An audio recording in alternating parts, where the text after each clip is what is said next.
నమస్తే. Welcome to red TV. So, ప్రస్తుతం అసెంబ్లీలో జరిగిన వివాదం గురించి చూసుకుంటే వైఎస్ జగన్‌తో సహా ఎమ్మెల్యేలు, ఎమ్మెల్సీలు వాకౌట్ చేశారు అని చెప్పి మనకొక వార్త అయితే వినిపిస్తుంది. అయితే ఎందుకు? జస్ట్ ప్రతిపక్ష హోదా కోసమే ఇలా వాకౌట్ చేశారా? లేకపోతే నెక్స్ట్ అంటే బాయ్‌కాట్ చేయకముందు ఎందుకు వాకౌట్ చేశారు అని చెప్పేసి అయితే ఒక విమర్శ అయితే వినిపిస్తుంది. అండ్ ఇంకొకటేంటంటే అంటే అసెంబ్లీకి రావట్లేదు వైఎస్ జగన్ ఎమ్మెల్యే హోదాలో అని చెప్పేసి ఇదొక విషయం నడుస్తుంది. అయితే దీన్ని అంటే ఆయనని అనర్హత వేటు వేస్తారేమో అని చెప్పేసి ఈ భయంతో వచ్చి ఇలా ఒక సమస్యను సృష్టించారా అని చెప్పేసి కూడా మాట్లాడుతున్నారు. అయితే దీని గురించి మనతో పాటు మాట్లాడడానికి మాజీ హోంమంత్రి మైసూర్ రెడ్డి గారు ఉన్నారు. ఆయనతో మాట్లాడదాం. నమస్తే sir. Sir, YS Jaganmohan Reddy మాజీ ముఖ్యమంత్రి. కానీ ఇప్పుడు ఎమ్మెల్యే హోదాలో అసెంబ్లీకి రావట్లేదు అని చెప్పేసి చాలా విమర్శలున్నాయి. అయితే ఇవాళ వచ్చినట్టుగానే ఒక 10 నిమిషాల్లో ఒక గందరగోళం సృష్టించి, ఒక పక్క గవర్నర్‌ని కూడా ఆయన ప్రసంగాన్ని అడ్డుకుంటూ ఒక గందరగోళం అయితే సృష్టించారు. దీన్ని ఎలా చూడొచ్చంటారు సార్? 10 నిమిషాలుండి వాకౌట్ చేసేసారు అసెంబ్లీ నుంచి. ఇప్పుడు ఆయన గత సమావేశాలన్నీ బాయ్కాట్ చేసినామని చెప్పారు. బాయ్కాట్ చేసినారు. అవి 60 రోజులు అటెండ్ కాకపోతే గనక అనర్హత వేటు పడుతుంది, సభ్యత్వాలు పోతాయి. కాబట్టి ఈ బార్ అటెండ్ అయ్యారు. అనర్హత వేటు తప్పించుకునే దానికోసం అటెండ్ అయ్యారు. అటెండ్ అయిన తర్వాత వాకౌట్ చేసిన దానికి కారణం ఏమని చూపించారంటే, స్పీకర్ స్పీచ్ మీద ఎవరైనా అడ్డుకుంటుంటారు, గవర్నర్ స్పీచ్ ఎవరైనా అడ్డుకుంటా అంటారు. అడ్డుకున్న తర్వాత వాకౌట్ కూడా చేస్తారండి. వాకౌట్ చేసినాక మళ్ళీ గవర్నర్ స్పీచ్ అయిపోయినాక అటెండ్ అవుతారు. జనరల్ గా జరిగే ప్రొసీజర్ అది. కాకపోతే ఇక్కడ వాకౌట్ చేసి వెళ్ళిపోయినారు. ఆయన బాయ్కాట్ అనే మాత్రం అనలేదు. రేపు శాసనసభ్యులు అటెండ్ కావచ్చు కావాలనుకుంటే. లేదు మరి అతని ప్రోగ్రాంలు బట్టి చూస్తే రేపు పులివెందులలో సమావేశం ఉంది శాసనసభ్యులతో. వాళ్ళకు దిశా నిర్దేశం చేస్తానని చెప్పి అక్కడ పులివెందుల్లో శాసనసభ సమావేశం ఏర్పాటు చేసుకున్నారు. పోతే మళ్ళీ అక్కడి నుంచి బెంగళూరుకి వెళ్ళిపోతున్నారు. అంటే హాజరయ్యే ఉద్దేశం లేదని అనుకోవాల్సిందే. ఖచ్చితంగా మరి శాసనసభ్యులు హాజరవుతారా లేదా అనేది రేపైతే హాజరు కాలేరు. మరి తర్వాత ఏమన్నా హాజరవుతారో లేదో అది వారి అభిష్టము. ఈ చెప్పిన కారణం ఏదైతే ఉందో, వాకౌట్ చేసేదానికి చెప్పిన కారణం అది సబబైన కారణం కాదు. ఎందుకంటే ప్రతిపక్ష హోదాకు శాసనసభ నియమావళి ప్రకారము 1/10 ఆఫ్ ది హౌస్ నంబర్ ఉండాలి.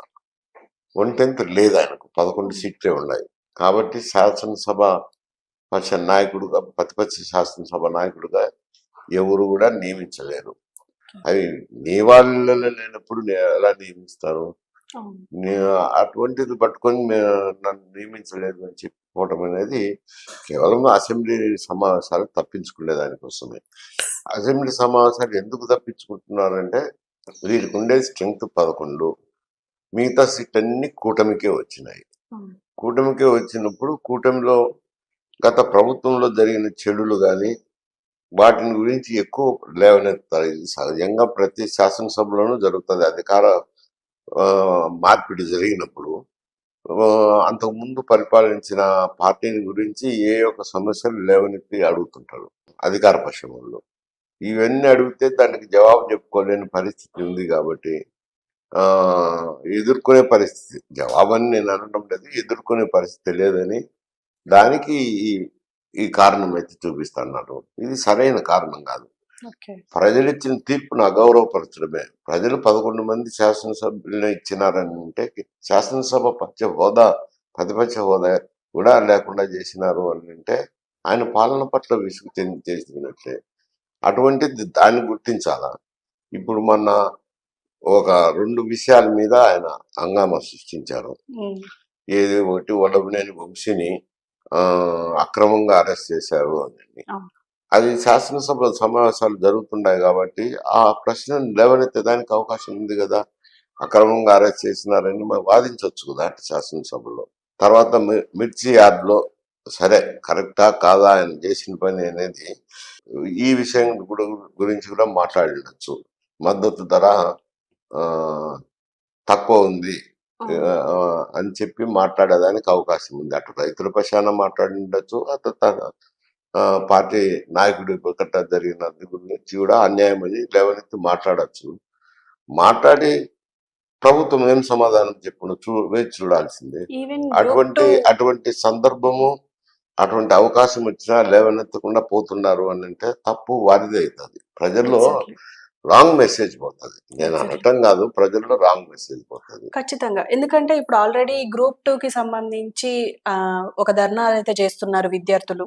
దీన్ని కూడా అంటే లెక్క చేయకుండా అసలు ప్రతిపక్ష హోదాలో కావాలి అని అనుకున్నప్పుడు ఇలాంటి విషయాల మీద మాట్లాడకుండా డైరెక్ట్ వాళ్ళకి ప్రతిపక్ష హోదా కావాలి అని చెప్పేసి ఇలా గొడవ చేయడం వెనుక ఏముందంటారు అసలు ప్లాన్? అదే ప్లాన్ ఏం లేదు, ఎదుర్కొనే సత్తా లేకనే వెళ్ళిపోతున్నారు. ఎందుకంటే గ్రూప్ 2 అభ్యర్థులకు బయట అయితే మాట్లాడుతున్నారు కదా, గ్రూప్ 2 అభ్యర్థులకు తెలుగుదేశం పార్టీ అన్యాయం చేస్తుంది, కూటమి ప్రభుత్వం అన్యాయం చేస్తుంది అని చెప్పి మాట్లాడుతున్నారు.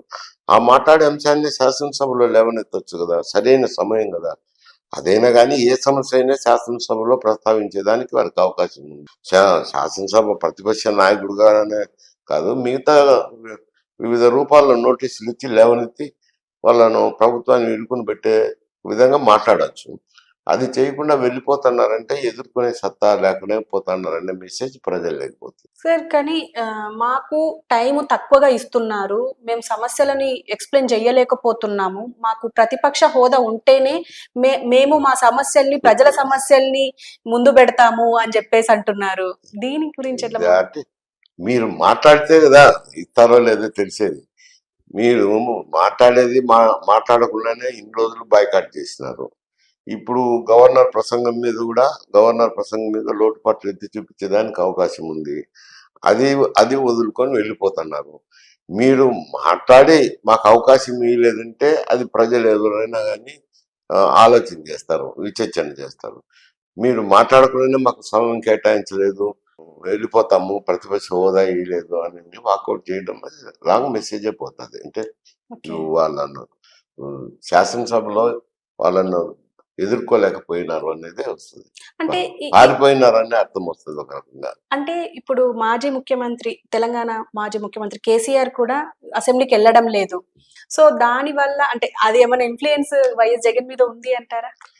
ఇప్పుడు కేసీఆర్ అంటే ఒక్కడు వెళ్ళడం లేదు, మిగతా శాసనసభ్యులు అయితే వెళ్తున్నారు కదా, ఆయన ఒక్కడే వెళ్ళటం లేదు. వెళ్ళిన దాని మీద కూడా వాళ్ళు కూడా ఇక్కడ తెలంగాణ శాసనసభలో కూడా ప్రతి నిత్యము విమర్శిస్తున్నారు కదా, శాసనసభకు రాకుండా ఇంట్లో కూర్చున్నాడని. అది తప్పే, అతనిది కూడా తప్పే అవుతుంది. 10 సంవత్సరాలు ముఖ్యమంత్రిగా ఉన్న వ్యక్తి శాసనసభ నాయకుడై ఉండి కూడా శాసనసభకు రాకుండా పోవడం అనేది ప్రజలను అవమానపరిచింది. సరే అసలు ఎందుకు? అంటే ఇప్పుడు అసెంబ్లీకి ఇప్పుడు ఇటు మాజీ ముఖ్యమంత్రి కేసీఆర్ అయినా, అటు మాజీ ముఖ్యమంత్రి వైఎస్ జగన్ అయినా ఇలా బైకాట్ చేయడం వల్ల ఖచ్చితంగా రాంగ్ మెసేజే పోతుంది. కానీ ఎలా అసలు వాళ్ళు ఈ ఆప్షన్ ఎందుకు తీసుకుంటున్నారంటారు? అసెంబ్లీలో ఎదుర్కోలేకనే. ఇప్పుడు వాళ్ళు గతంలో పరిపాలించినారు, వైఫల్యాలు ఉన్నాయి, మాట్లాడుతున్నారు కదా. కూటమి ప్రభుత్వంలో ఉండే వాళ్ళైతేనేమి, ఇక్కడ కాంగ్రెస్ ప్రభుత్వంలో ఉండే వాళ్ళైతేనేమి ఈ మాట్లాడుతూనే ఉన్నారు కదా. మాట్లాడినప్పుడు అవి ఎదుర్కొనే శక్తి లేకపోయి పోలేకున్నారు, అంతే, అంతకంటే మించి ఏముంది. ఇప్పుడు ఇదొక ప్లాన్ అనుకోవచ్చు అంటారా? ఇంకొక 60 రోజులు ఇక ఇప్పుడు ఆల్రెడీ హాజరేసుకున్నారు వైఎస్ జగన్ వచ్చినట్టుగా. ఇంకో 60 రోజులు ఇక విస్మరించినట్టే అసెంబ్లీ సమావేశాలు. ఉండొచ్చు, అది కూడా ఉండొచ్చు. ఇప్పుడు 60 రోజులు అనేది నిబంధనల ప్రకారం 60 రోజులు కంటిన్యూస్ గా ఆబ్సెంట్ అయితే అనర్హత వేయబడుతుంది. ఇప్పుడు అటెండెన్స్ చేసినారు, పోయినారు, వాకౌట్ చేసినారు, ఇంకా మళ్ళీ 60 రోజులు పోనవసరం లేదు. పోకుండా కానీ ఆయనకు అనర్హత పెట్టి రాదు. మళ్ళీ 60 రోజుల తర్వాత అటు చేయొచ్చు, చేయరని నేను అనుకుంటా, కూడా చేయొచ్చు అంటారు. ఓకే. అంటే సార్ ఇంతకు పూర్వం కూడా అంటే తక్కువగా ఉన్నా కూడా అంటే ఎన్టీఆర్ హయాంలో ఉన్నప్పుడు తక్కువ హోదా ఉన్నప్పుడు కూడా ప్రతిపక్ష హోదా ఇచ్చేవారు, మాట్లాడడానికి టైం ఇచ్చేవారు అనేసి అంటున్నారు కొంతమంది ఈ వైఎస్ఆర్సీపీ వాళ్ళే. అది వాళ్ళకు ప్రొసీజర్స్ తెలియదు, గత అసెంబ్లీ సమావేశాల అవగాహన కూడా లేదు. ఇప్పుడు పి జనార్దన్ రెడ్డి గారు కాంగ్రెస్ పార్టీ తరపునే ఉన్నారు, ఆయనకు తగు నెంబర్ రాలేదని చెప్పి ప్రతిపక్ష హోదా ఇవ్వలే. ఓకే. జనార్దన్ రెడ్డి గారు ఏమో ఫైట్ చేస్తున్నారు కదా, అవి 30 మంది శాసనసభ్యులతోనే ఫైట్ చేస్తున్నారు. ఓకే. ఈ కావాల్సిన సమయం ఇస్తానే ఉన్నారు. సభాపతి నువ్వు మాట్లాడే విధానం బట్టి, నువ్వు మాట్లాడే సబ్జెక్టును బట్టి ఈ హోదా లేకపోయినా ఇస్తానే ఉంటారు.